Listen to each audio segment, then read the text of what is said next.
Hello, TJ Bellotti here again. Thanks for stopping back.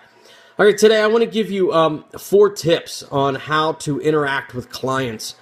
It'll help. These tips will help you with your interactions to keep them professional, to set you apart as the standard bearer in your area for your industry. And at the end of the day, that's what you want to be. You want to be best in class for your business in your area. So these 4 tips will help get you there and help set you apart from the competition. The first one is attitude. Listen, your attitude matters whenever you interact with your clients and customers.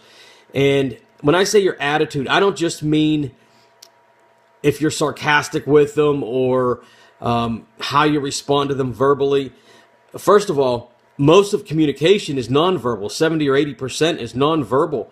So you do need to be dressed as the professional. You do need to be well groomed. You do need to speak clearly and enunciate your words. That means a lot to a client. They want the assurance that they're dealing with a professional and they're putting their money in the correct place. Think about this for a second. Let's say you're a contractor and you require 1/3 up front and you're doing a $10,000 job. That's $3,300 that they have to give you up front. Would you write a $3,300 check to somebody you're not real sure, because of the way they're dressed and the way they speak, that they're going to come back and do any work for you? So make sure you come across as that professional. There are people that lose bids every single day because they do not dress and appear to be the professional. They're losing those bids to possibly a less qualified person simply on attitude and appearance. We all want to hang out with that buddy of ours or that friend of ours that's positive and uplifting, especially when we're having a bad day. So make sure we are that person for our clients and customers. The second tip is you have to learn to explain limits and possibilities of the industry you're in. If, let's say, for example, you're a photographer and you're shooting a wedding and the client has a certain request that's just not possible. They want a shot from 30 feet up. Well, you're not climbing up on a roof, right? You don't have a helicopter with you, so that's not a possibility. That's a simple example. Let me give you another one.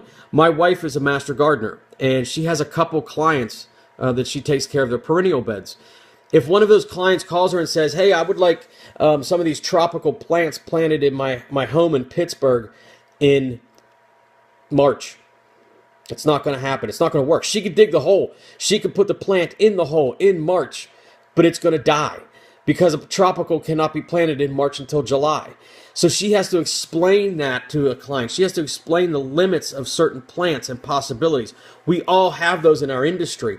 So make sure that you do explain that, especially when they come up as a request from the client. Which brings me to the third tip, which is explaining terms and their definitions to our clients. Let's say you're a contractor and you're building some kitchen cabinets for a client, and they say, well, in this corner, I'd like a butt joint. And you know what a butt joint is. You're a contractor. You're the professional. But you're not positive that client knows what a butt joint is. So you explain it to them. You get a piece of paper and you draw a butt joint, and they say, oh, no, that's not what I meant. I meant... And then they draw you a picture of a rabbit joint. That is you educating your client and saving yourself a huge headache. Because believe me, if you would have built that cabinet with a butt joint and you showed up with it and they said, that's not the joint I wanted, you're out.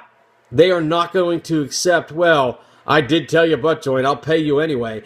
They're going to say, take it back, put a rabbit joint in there after you explain what a rabbit joint is, and you're going to be out that time and money. So make sure you do pay close attention to the terms your clients are using.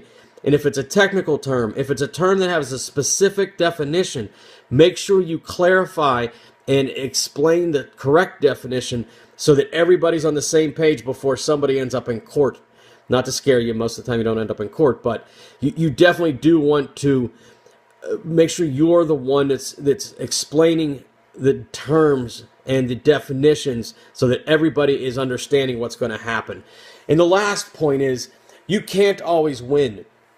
You could be the best dressed person in the city. You could have the best explanations of the things you can and can't do. You can explain all the terminology. You can have great customer service.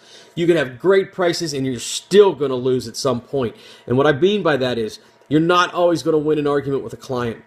If a client says, I want those tropical plants planted in March, and you explain that that cannot work, and they say, listen, I have plenty of money, plant that plant for me, leave. Don't be the one that's out there with your name on the truck planting a plant that is not going to survive, so that the neighbors are thinking that person does not know what they're doing. They're planting the wrong plant at the wrong time of year. You end up taking the hit for that mistake, not the client. So there are some times you really do need to walk away and say, this is just not going to work out. I apologize, but I'm going to have to move on. So make sure that you keep that in the back of your mind. Now, that's not a cop-out. That doesn't mean whenever things get tough, you walk away.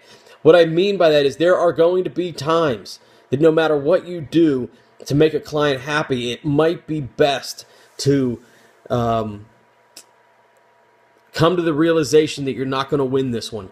So take those 4 points. I hope they help you out a little bit. If you have any questions or any other things you'd like me to talk about, please throw them in the comments down below. Don't forget to subscribe, and we'll talk soon. Have a great day.